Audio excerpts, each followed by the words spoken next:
본론으로 들어오기 전에 예. 없었던 이 탁자가 들어왔어요. 아 그러네요. 예, 다행입니다. 박수 한번 치고 갈까요? 야, 이게 말이죠.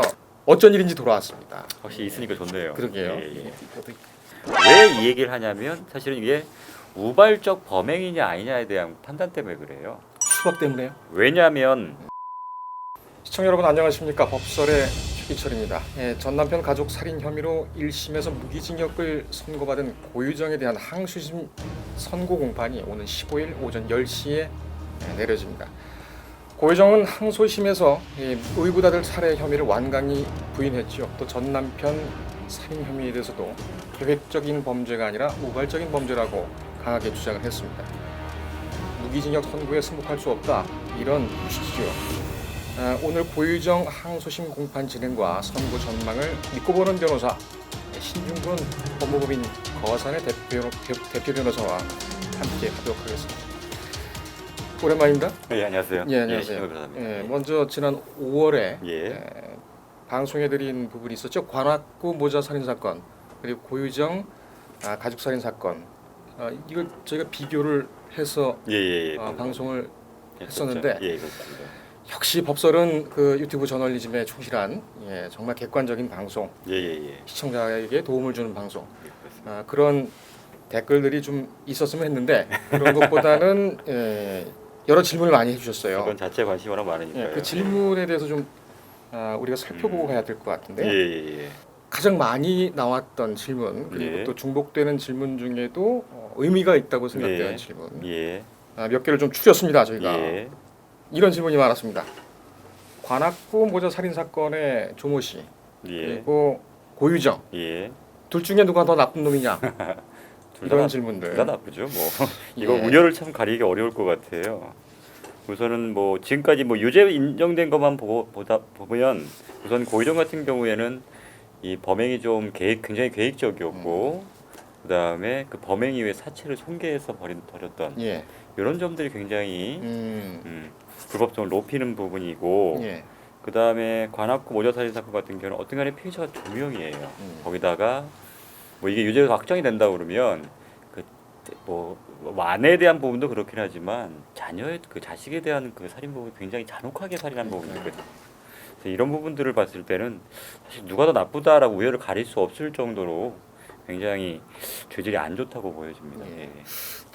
예. 판결문은 저희가 또 이 방송을 준비하기 전에 예. 정독을 한 3회독 정도 하지 않습니까? 예, 그렇습니다. 저도 판결문을 읽고 참 밤잠을 못 이룰 정도로 예. 아주 잔혹한 그런 범죄였는데 누가 더 나쁜가요? 이 질문 같은 경우에는 어떻게 보면은 좀 가볍게 볼 수는 있지만은 사실 이게 법 철학적으로 그렇죠. 보든지 이렇게 했을 때의 어떤 불법성이라든지 위법성 성에 대한 관점에서 봤을 이런 때, 것은 예. 어떻게 판단해야 되느냐 그런 문제가 있겠죠. 아주 심도 높은 그런 질문이었어요. 첫 그렇죠. 질문부터. 예, 그렇습니다. 알겠습니다. 고유정 사건 역시 음. 고유정 사건에 대해서 말씀들이 많은데 그렇죠. 의붓아들을 살인. 살해한 것이 확실한데 재판부가 미친 거 아니냐 이런 얘기들도 많이 하십니다.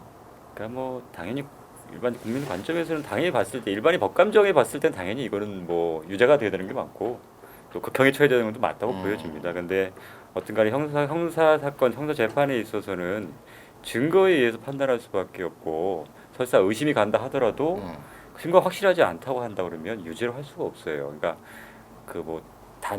대부분이 뭐 그럴 가능성이 높다 하더라도 만에 하나 아닐 경우에 그렇죠. 그것도 이게 또 가벼운 죄도 아니기 때문에 극형에 처해질 수 있어서 그런 위험성들이 있기 때문에 항상 형사처벌에 있어서는 약간 소극적으로 판단할 수밖에 없어요. 그러니까 그런 부분들이 야 왜 이렇게 나쁜 사람을 왜 이렇게 봐주냐라고 이제 인식하게 되는데 그런 부분은 조금 이제 감정을 좀 자제하면 이성적으로 좀 판단해 본다면 증거가 어떻게 이 사건을 유죄로 하기 위해서 증거들이 어떤 것들이 있고 이게 정말로 다른 것과 모순 없이 확실하게 다 인정이 되는지를 좀 살펴봐야 되는데 조금 감정적으로 접근하는 경향이 좀 있어요. 그렇죠. 그럴 수밖에 없고요. 그게 뭐 당연한 거고 그러다 보니까 이렇게 나쁜 사람 특히나 또 이제 전 남편을 살해한 게 이제 거의 그 부분 유죄를 받았지 않습니까? 그러다 보니까 이거 당연히 이것도 유죄지 이렇게 생각하는 경향들이 있어요. 그래서 본분들 한번 좀 냉정하게 증거 관계를 좀 살펴볼 필요가 있습니다.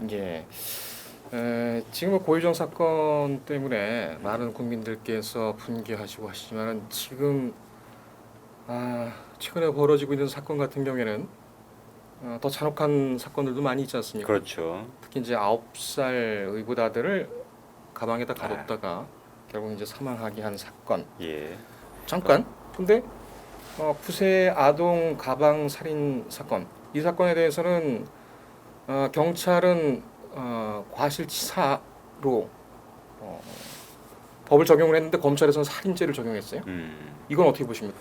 아무래도 과실치사라고 보기에는 과실과 고의는 완전히 다른데 이걸 과실로 볼 수 있는지는 당연히 죽을 수도 있다는 걸 어느 정도 예상하면서 예. 그 정도는 그 밀폐된 공간에 오랫동안 방치하면 사실 위험할 수 있지 않습니까? 예. 어느 정도는 충분히 예상하는 게 미필적 고의라고 하거든요 그런 거를. 그러니까 음. 과실과 그 고의의 어떻게 보면 중간 지점이긴 하지만 그래도 일종의 고의인 미필적 예. 고의 같은 경우에는 꼭 확정적으로 내가 죽여야겠다는 생각을 하지 않더라도 죽을 수 있다고 충분히 알면서도 그렇게 행위를 나아갔다 그러면 그럼 분명히 살인죄가 분명히 적용될 수 있는 사안이고 예. 또 하나는 또 이게 또 검찰이 법 적용을 보면 가끔씩 보면 사실 여론을 많이 타요.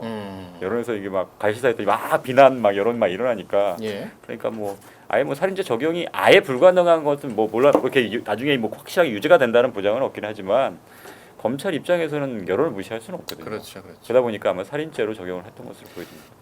그 검찰이 적용할 수 있는 그 여러 가지 법 적용의 재량 중에 이제 가장 강한 걸로 그래야 사실은 뭐 본인 입장에서는 뭐 설사 무죄가 되더라도 그건 뭐 법원에 솔직히 소위 말하면 떠넘기면 되거든요. 그렇죠, 그렇죠. 본인 비난을 자기들이 감수할 필요가 없으니까. 요즘 검찰 얘기가 상당히 예, 많은데 예, 예, 이 내용은 이따가 김한규 변호사님 오시면 법설외전에서 제대로 한번 저희가 예, 예, 클리어하게 예. 완벽하게 저희가 그럼 저는 참겠습니다. 이거 방송을 저도 할 말은 많지만 참겠습니다. 그럼 이거 다 업고 아니에요. 그렇진 않고요. 예, 하고 있습니다만 예, 예. 조금 더 나가볼까요? 딴 얘기를? 예, 예. 사도세자 아, 예, 예. 이럴 때는 영조한테 과실치사 내지는 살인죄 적용을 할 수가 있을까요?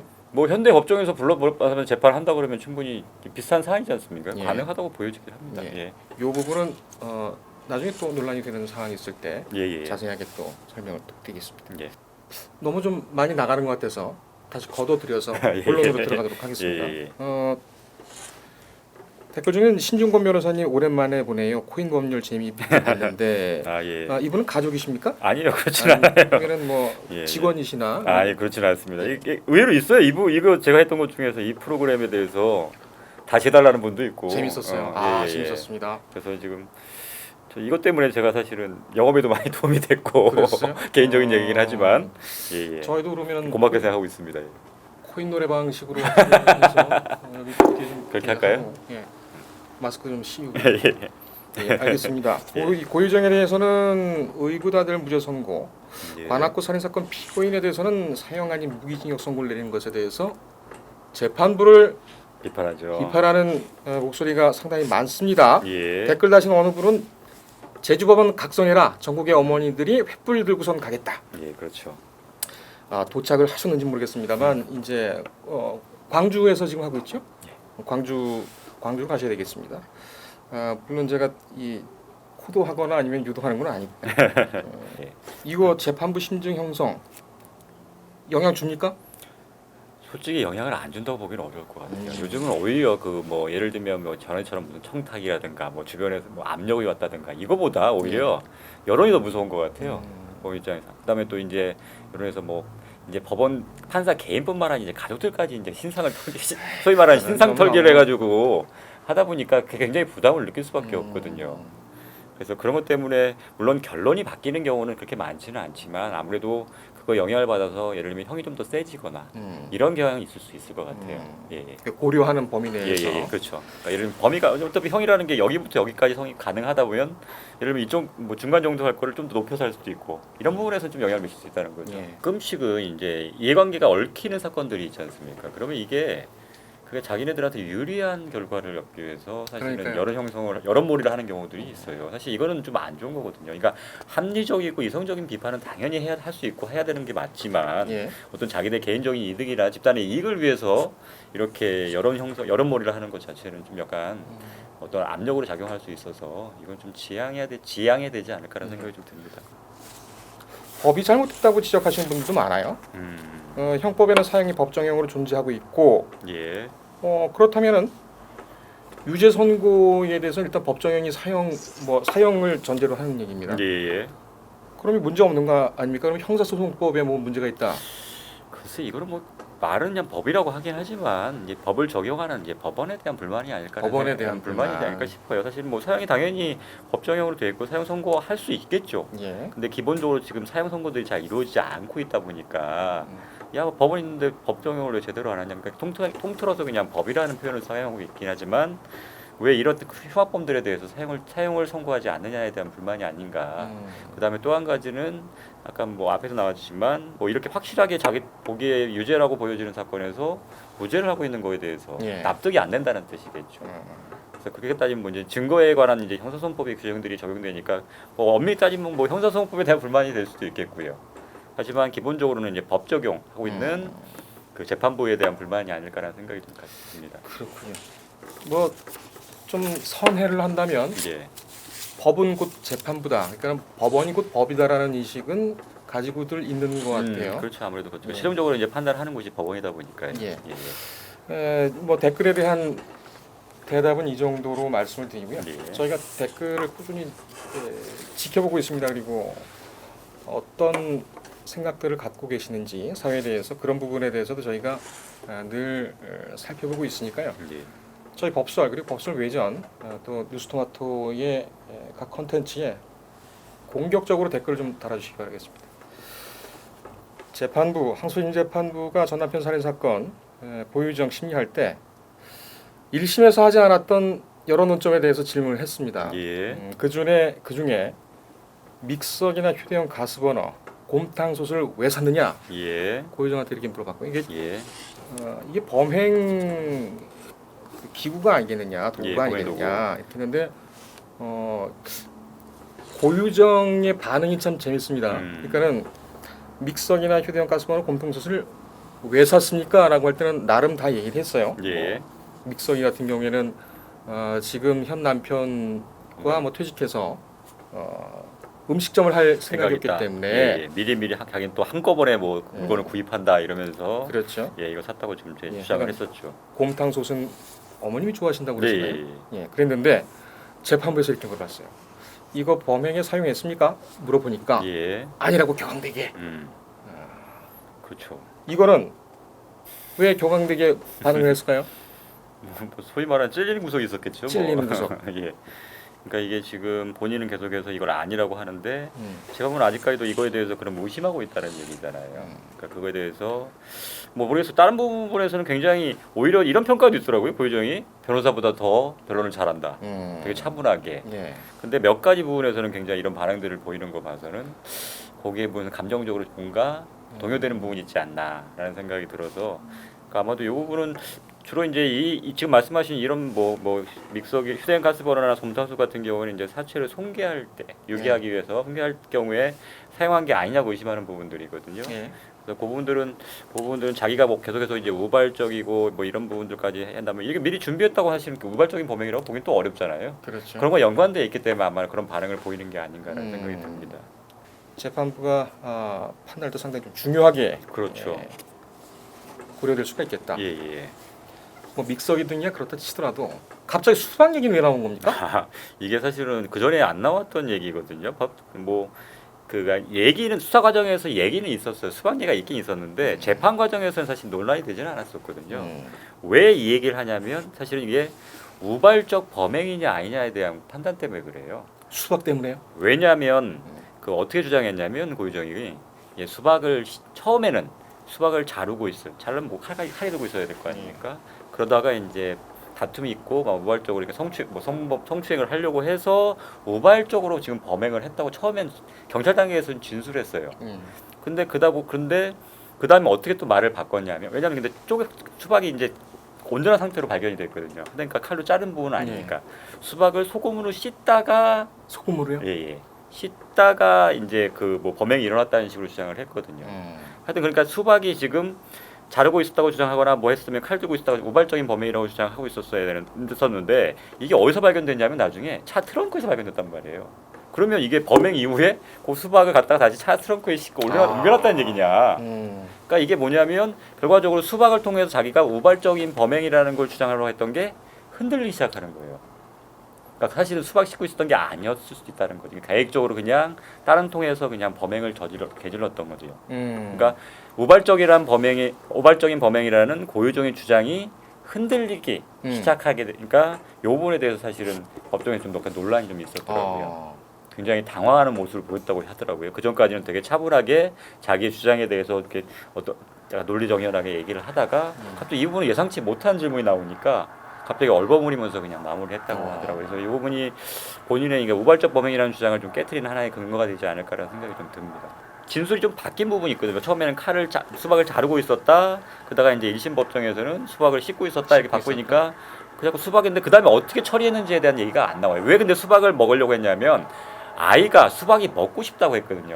그러니까 수박을 먹고 싶다고 하니까 씻거나 자르려고 했었는데 왜 그러면 그 아이한테 나중에 수박을 줬는지 그 어떻게 처리됐는지 아이가 뭐 다른 그거 물어보지 않았는지 그러니까 이런 부분들까지 확인을 해서 이 얘기가 그러니까 완결이 돼야 될 거 아닙니까? 근데 그 부분에 대해서 이제 중간에 깨져버리니까 이게 그 주장이 신빙성이 없구나라고 판단할 수 있게 되는 거죠. 그 법정에서 고유정이 수박 문제를 물어보니까 이제 뭐 얘기가 나오는데 예. 수박을 왜 안 먹었느냐 예. 물어보니까는 이제 두 가지 정도로 답이 엇갈리더라고요. 고유정 자체 이제 보도 나온 것만 보면 성폭행을 당한 상황에서 뭐 방어하는 상황이 끝났기 때문에 먹을 정신이라든지 그런 상황이 아니었다라고 얘기를 했었고 아이가 먹기 싫어했다라고 또 얘기를 한 부분도 있습니다. 이 부분은 항소심에서 아주 날카롭게 본 것 같아요. 예, 저도 이거 딱 의외라는 생각이 들어서요. 예. 사실 어떻게 보면 넘어갈 수도 있는 문제거든요. 그러게요. 예. 그다음에 뭐 아무리 여러 가지 정황들을 봤을 때는 사실 우발적인 범행이라고 보기는 어려운 부분들이 굉장히 많아요. 예. 그래서 굳이 이것까지 물어볼 필요가 있었을까라는 생각이 들긴 했었는데 어떻게 그런 게 어떻게 보면 고유정의 주장의 신빙성을 어떻게 보면 깨는 거였으니까 그래서 어떻게 보면 되게 적절하게 사건에 대해서 잘 파고 계신 게 아닌가라는 생각이 들어서 이거 부분은 좀 칭찬을 해줘야 되지 않을까라는 생각이 듭니다. 지금 이제 뭐 수박 얘기는 전 남편 살인 사건에 대한 그렇습니다. 얘기입니다만 그러면 의붓아들 살인 사건에 대한 결론도 바뀔 수 있을까요? 이 부분은 좀 어려울 것 같아요. 왜요? 지금 대부분의 법조인들이 생각하고 있는 건데 그 여러 가지 그러니까 원래 그 간접 사실만으로 유죄를 입증하기 위해서는 그 사이에 모순이 없어야 된단 말이에요. 그러니까 그 옆에 남편이 어떻든 간에 자고 있었단 말이에요. 그럼 자고 있는 사람이 그렇게 범행이 일어난 동안에 안 깨어나려면 뭐 약물에 의하든가 뭔가 있었어야 될 거 아닙니까? 근데 그거에 수면제를 복용했다는 거에 대한 증거가 없어요. 그 부분이 그러니까 그분이 결정적이에요. 사실 아무도 없는 상태에서 애를 죽였다 그러면 그거는 뭐 정황이 있을 수 있겠지만 애가 남편이 옆에서 뻔히 자고 있는 상태에서 범행을 저질렀다. 그러면 그러니까 남편이 뭔가 이거 제지할 수 없는 상황이었다는 거잖아요. 근데 그럴 만한 상황이 뭐가 있었냐는 거죠. 그거에 대한 증거가 없어요 지금. 거기다 또 검찰이 제시했던 당시에 고유정이 깨어 있었다라는 컴퓨터 접속 기록이라든지 오류가 있을 가능성이 있다는 거고. 또 하나 결정적인 게 또 하나는 그러니까 애에 대해서 굉장히 적개심을 갖고 있었다고 하는데 고유정 입장에서는 남편을 굉장히 좋아했거든요. 그래서 관계를 유지하고 싶어했어요. 근데 그러기 위해서는 사실은 아이가 절대적인 요소예요. 그 부분을 계속 그러니까 그 부분은 그러니까 어떻게 보면 그 검찰 쪽에서는 약간 좀 강구한 부분인 것 같긴 한데. 그러니까 애가 없으면 남편하고 관계는 더 이상 유지될 수가 없어요. 그다음에 고유정도 그걸 알고 있었어요. 근데 그런 상태에서 아이를 만나게 죽였다. 그럼 더 이상 이제 이 남편하고 관계가 없어지는데 그렇게 하겠느냐는 거죠. 그래서 그런 부분들, 그러니까 그 뭐 범행 방법이라든가 아니면 그다음에 범행의 동기라든가 관점에서 봤을 때는 이건 물론 의심스러운 사정들이 꽤 많이 있긴 하지만 이걸 유죄로 인정하기는 어려울 것으로 보입니다. 그렇군요. 그 부분, 이 범행 동기 부분이 흔들리는 유죄 인정의 부분이 흔들리는 그런 부분인데 고유정이 이제 재판에서는 조금 그 뭐랄까요, 항소심에서는 약간 몸이 풀린 것 같아요. 입이 좀 풀린 것 같아요. 그러니까는 제가 바보입니까? 제가 바보가 아닙니다. 재판부한테도 이렇게 얘기도 하기도 하고. 그러니까 어떤간에 1심에서 어떤간에 그 부분에 대해서는 무죄를 받았기 때문에 아마 자신감이 생겼겠죠. 그렇군요. 재판부 여러분만 믿습니다. 뭐 이런 식으로. 그렇죠. 뭐 어차피 뭐 1심에서 뭐 새로운 뭐 어떤 게 다른 게 나타나지 않는 이상은 본인도 아마 변호인들하고 다 상의를 했겠죠. 이거 충분히 항소심에서 바뀔 만한 거 아니다. 그러니까 자신감 갖고 해도 되겠다라는 생각을 했은 것 같아요. 그렇군요. 그럼 오히려 항소심 공판이 길어졌으면은 전 남편 살인 사건에 대해서 충분히 자기가 우발적 범행이었다라는 거. 그 부분에 대해서 그래서 이제 무기징역보다는 이제 감형을 받고 싶어하는 거죠. 더 감형 받고. 그렇군요. 알겠습니다. 고유정 재판 항소심에서 변경될 가능성에 대해서는 뭐 부정적으로 생각하는 거죠? 그렇습니다. 예. 고유정 사건은 이 정도로 정리를 하고 7월 15일이죠? 예. 7월 15일 날 재판이 끝나게 되면 바로 또 모셔서 우리 믿고 보는 신중권 변호사와 함께 자세히 설명을 또 해드리겠습니다. 관악군 모자는 살인 사건 이 부분은 뭐 SBS에서 그것이 알고 싶다 해서 끄집어내긴 했지만 예. 이 재판 분석은 사실 우리 법설만큼 예. 정확하게 들어가는 데는 없는 것 같아요. 예. 네, 어제 항소심 첫 공판이 있었죠. 예, 있었습니다. 예. 예, 이제 지난주에 저희가 쟁점으로 정리를 해드렸던 부분 사망 추정시간. 추정시간을 어떻게 볼 것이냐 위인의 예. 잔존물 이 부분에 대해서는 얼마나 신빙성이 있느냐 예. 이 조모 씨가 바로 이거를 가지고서 나왔어요. 그렇죠. 우리 방송을 봤을까요? 아니 이게 사실 가장 큰 쟁점이에요. 이게 이게 흔들려 버리면 예, 사실은 이것도 유죄를 장담하기 어려운 사건이거든요. 그렇군요. 그다음 또 한 가지가 지난번에 한번 언급을 하긴 했었는데 그 싱크대 쪽에서 제3자의 DNA가 나왔어요. 그렇죠. 근데 그 부분에 대해서는 조사가 제대로 이루어지지 않았단 말이에요. 근데 판결문엔 1심 판결문에는 소량이었다. 소량이었다 하더라도 어떤간에 제3자의 가능성, 그러니까 제3자에 의한 살해 가능성이 있다고 하면 조사해야 되고 실제로 어제 재판부에서도 만약에 그 부분을 다시 조사할 수 있으면 조사해 봐라라고 아마 요청까지 했어요 검찰에. 그러니까 그건 저기 피고인 입장에서는 굉장히 중요한 부분이거든요. 그러게요. 그러니까 내가 아닌 제3자가 침입해서 범행을 했을 가능성이 있다고 한다면 사실 이거는 그렇죠. 계속 유죄될 수 없어요. 단정할 수는 없겠죠. 예, 그래서 지금 제일 중요한 부분, 그러니까 사망 시간에 관한 부분, 그러니까 본인이 거기 그 집에 있는 동안에 범행이 일어났는지 여부하고, 그다음에 제3자에 의한 범행 가능성, 이 두 가지를 가장 집중적으로 지금 공격할 것으로 보여지고요. 그래서 여러 가지 지금 주장을 하고 있는데, 예를 들면 그 출입문에 사실은 통리 장치가 없기 때문에 예. 외부인이 쉽게 들어갈 수 있는 구조라는 것. 외부인이 쉽게 들어갈 수 있다. 그다음에 CCTV가 사각이 너무 많아요. 그다음에 모든 시간을 다 이게 커버하고 있는 것도 아니고, 그다음에 이게 인근 거주자 같은 경우에 담을 넘거나 내부 계단 등으로 이동이 가능해요. 충분히. 그렇기 때문에 단순히 CCTV 상에 외부에서 온 흔적이 없다는 것만으로 진짜 정말로 밖에서 외부에서 침입이 불가능하냐? 또 이건 또 아니란 말이에요. 그다음에 실제로 또 DNA가 일부 나오기도 했고 누구 건지는 아직 확인이 안 되지만 이런 것들 보면 그다음 또 한 가지가 이거 주장하고 있는데 피고인이 집을 나올 무렵에 그 아내의 휴대폰이 켜져서 충전기에서 분리됐다. 그러면 나올 당시에 살아 있었을 가능성도 충분히 있다라는 걸 주장하고 있어요. 그러니까 이런 식으로 여러 가지 의심들 만한 사정들을 피고인 쪽에서는 계속해서 주장을 해서 지금 흔들려고 하고 있거든요. 예. 그래서 지금 증인 신청도 하고 막 여러 가지 지금 조치를 취하고 있고요. 지난번에 만났던 우리 법무법인 위 예. 거기서 지금 항소심을 계속 맡고 있죠. 예. 항소심 만만치가 않겠는데요. 그러니까요. 지금 충분히 한번 주장해 볼 수 있는 것들이 지금 나와 있어요. 그래서 예. 이거는 지금 증인을 신청을 했는데 그러게요. 외국의 법의학자를 지금 증인 그래요? 신청을 하겠다고 지금 신청해 놓은 상태입니다. 이게 그러니까는 법의학자 우리나라 사람은 아니고 조씨 측에서 피고인 측에서 외국 법의학자. 그래서 좀 객관적으로 볼 수 있는 사람을 좀 증인을 불러서 한번 예. 물어보자. 이렇게 증인 신청을 하겠다고 했습니다. 그래서 지금 이 사건에서 아마도 이것도 아마 받아들여지지 않을까. 왜냐하면 이미 다른 법의학자들 여러 명에 대해서는 이미 증인 신문이나 여러 가지 조사가 이루어졌기 때문에 예. 뭐 다른 제3자의 증인 신문 통해서 뭐 이 부분에 대해서 흔들어 보겠다 하는 거를 재판부에서는 그럼 안 된다라고 하긴 좀 어려울 것 같거든요. 그렇죠. 예, 어차피 항소심에서 이 부분에 대해서 유죄가 인정된 마당이니까 뭐 당연히 피고인의 방어권을 위해서는 한번 그럼 해봐라. 특별히 이게 불합리한 방법이 아니라면 아마 이건 받아들일 가능성이 높아서 그래서 아마 결과가 만약에 다르게 나온다면 좀 논란이 좀 있을 것 같아요. 어느 걸 믿어야 되냐 문제가 발생하기 때문에 재판 입장에서 오히려 곤란해질 것 같아요. 이 법의학자 같은 경우에는 우리나라하고 의료 체계가 좀 다르기 때문에 이 신빙성의 문제가 좀 있을 것 같아요. 근데 또 어떻게 보면 법의학이라는 관점에서 보면 오리나라보다 오래됐거든요. 다른 뭐 독일이라든가 이런 미국이라든가 이런 데서는 오히려 더 그런 부분에 대해서는 또 오랫동안 이런 부분들이 이루어져 왔기 때문에 그걸 또 마냥 또 무시하기는 또 어려운 부분이 있어서 이런 분 한 분 모시려면은 얼마 그건 잘 모르겠어요. 여기 보면은 뭐 아마 꽤 줘야 되지 않을까 싶긴 하긴 한데 그럴까요? 예. 와서 그렇죠. 재판 받고 그렇죠. 그다음에 또 다음에 가고 그러면 2박 3일에다가 거기다 이제 숙식비 예. 그다음에 통역도 해야 되잖아요. 예. 해서 통역은 법원에서 지원을 하죠. 아마도 보통의 경우에는 통역을 증인의 경우에 나올 경우에 외국 통역이 필요하면 통역은 법원에서 해주는 게 통상적입니다. 이게 외국인 피고인인 경우에 이제 주로 예. 먼저 이제 지원을 아마 하게 증인도 아마 가능한 것으로 보인다는데 근데 지금까지 보통 증인 중에 외국인이 그렇게 많지는 않은 경우여서 근데 아마 이 경우에도 똑같이 왜냐면 객관성이 있어야 되기 때문에 괜히 주관적으로 통역이 사실은 재판부 입장에서 통역이 제대로 되는지를 확인할 수 없는 바닥인데 그렇죠. 뭐 데려온 사람을 만약에 증인으로 쓰겠다 아니 통역으로 쓰겠다고 하면 음. 재판부 입장에서는 그대로 믿기는 어려운 부분이 있어서 예. 그래서 법원에서 아마 선정한 통역인이 아마 통역을 하지 않을까라는 생각이 듭니다. 그렇군요. 객관적으로 좀 봐야 되겠다라는 부분이 있네요. 또 욕먹을 얘기지만 조 씨 외에 정말 다른 사람이 와서 범행을 저질렀을 때에 예.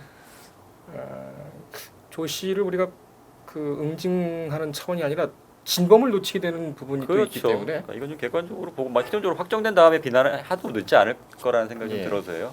지금은 좀 재판 결과를 좀 지켜볼 필요가 있을 것 같습니다. 좀 문제한 게. 이 대법원까지 두 사건은 모두 오겠죠. 뭐 그럴 것으로 보여집니다. 알겠습니다.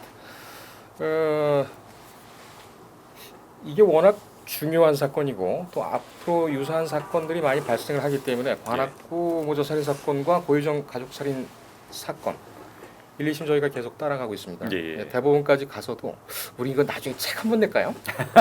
아니 이렇게 해서 시리즈로 이렇게 해서 결국은 판례를 남기게 되는 그런 사건들이다. 그렇죠. 이게 두 사건 다 이거예요. 그러니까 직접적인 증거가 없는 사건이에요. 이런 사건에 그러면 어떻게 판단할 것인가의 문제거든요. 예. 그러니까 뭐 물론 대법원의 판례에 따르면 뭐 직접적인 증거가 없더라도 유죄로 인정할 수 있다고 하는데 예. 아무래도 직접적인 증거가 없다 보니까 조금 더 엄격하게 증거들 관계라든가 이런 것들 좀 엄격하게 보는 경향이 있어요. 그래서 예.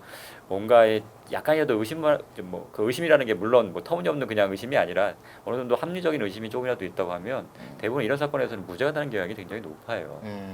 그래서 이제 하나하나 그래서 검사 입장에서 단순히 그냥 뭐 감정적으로나 봤을 때 저기 당연히 저 사람이 죽였지라고 볼 게 아니라 각각의 증거들, 간접 사실들 갖고 서로 간에 모순되는 점은 없는지 지금 아까 말씀드린 고유정 아들 사건 같은 경우에 동기부여 사실은 좀만 들여다보면 약간 의심될 사정이 충분히 있다고 하는데 애써 그걸 무시하는 거죠 그냥. 그렇게 하다 보면 이렇게 무죄가 날 수밖에 없어요. 그러니까 각각의 증거들 사이에 서로 모순되거나 좀 약간 충돌하거나 아니면 좀 부족한 부분이 없는지 그래서 그 부분에 대해서 좀 뭔가 보강할 방법이 없는지를 좀 더 고민해봐야 된다는 거죠. 단순히 그냥 나쁜 놈이니까 어떻게든 빨리 해가지고 기소해가지고 처벌해야지라는 생각뿐만 아니라 사실 이런 정말로 이게 진범이 맞다고 한다 그러면 이렇게 약간 어떻게 보면 약간은 좀 이렇게 그번에 소홀했던 부분 때문에 괜히 처벌받아야 될 사람이 처벌받지 않게 되는 결과가 될 수도 있거든요. 잘못하면 면죄부를 주는 거예요, 사실상. 그러니까요. 그런 부분에 대해서는 조금 대법원은 기존에 계속해서 이런 판례를 만들어 왔어요. 그러니까 단순히 검찰에서는 이런 무죄한 뭐라고 그러냐면 비난해요, 그냥. 그거 이런 사건을 어떻게 무죄할 수 있느냐, 그렇게 할 게 아니라 그거 왜 무죄가 났느냐, 보고 그럼 증거들 사이에 혹시나 문제가 되는 게 없느냐. 그러니까 법원이 판단한 부분 중에서 그냥 단순히 비난하지 말고 꼼꼼하게 보면서 그럼 이런 부분들에서는 그럼 좀 더 어떻게 보완할 수 있을까? 어떤 수사 기법이나 이런 문제 단점에서도 좀 그런 부분에 대해서 좀 연구가 좀 더 필요하지 않을까라는 생각이 들어요. 그렇지 않으면 계속해서 이렇게 시적인 증거가 없거나 아니면 사체가 발견되지 않거나 이런 사건들의 경우에 무죄가 날 가능성이 앞으로도 계속 있단 말이에요. 유튜브 저널리즘을 표방하는 그리고 선도하는 저희 법설에서는 이 두 사건 계속 따라가도록 하겠습니다. 7월 15일 날 2심 선고 예. 고유정 선고가 있은 후에 다시 한번 뵙겠습니다. 예, 끝까지 관심 가져주시기 바랍니다. 예. 멘트 좋으신데요. 관심 갖는 게 정말 중요해요. 그러니까 관심에서 사라지는 순간 그 사건을 묻혀버린 경우가 굉장히 많아요. 그래서 뭐 이건 또 딴 얘기긴 하지만 얼마 전에 방송에도 나오고 그랬었는데 권대희 군이라고 이제 성형수술 과정에서 사망한 사건인데 그 사건도 사실은 초반에만 조금 반짝 관심을 갖다가 사실 묻혔었거든요. 예. 그래서 다시 이제 방송이 나오면서 다시 또 이제 관심을 가지게 됐어요.